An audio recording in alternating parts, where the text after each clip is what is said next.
O alcalde de Noia inauguraba o Nadal con este acto de acendido do alumeado na Alameda. Como en anos anteriores, o Concello volve a apostar polas luces e a decoración ornamental, que incorpora importantes novidades. Así, o casco histórico loce máis fermoso da que xa é o resto do ano, e as principais rúas comerciais contan cun atractivo máis para animar as vendas no comercio local. E van a poder,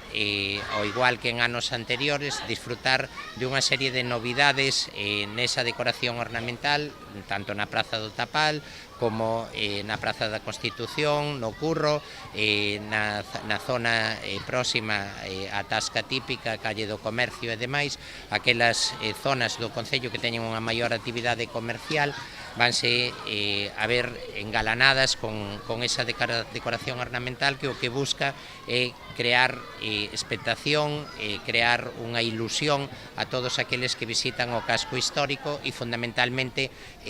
esta campaña ten un obxectivo que é contribuir á dinamización do comercio local, facer que os comerciantes de Noia pois se beneficien dese aspecto decorativo e, sobre todo, pois que de alguna maneira repercuta positivamente nesa actividade comercial. Con este fin colabora tamén na campaña de Nadal a Asociación Noia Histórica, co organización de diversas actividades que se suman ás programadas polo Concello. Precisamente, entre a oferta cultural e de lecer desenvolvida polos departamentos municipais, destacan os campamentos de conciliación pros cativos. Presentamos o campamento e o plan de conciliación de Nadal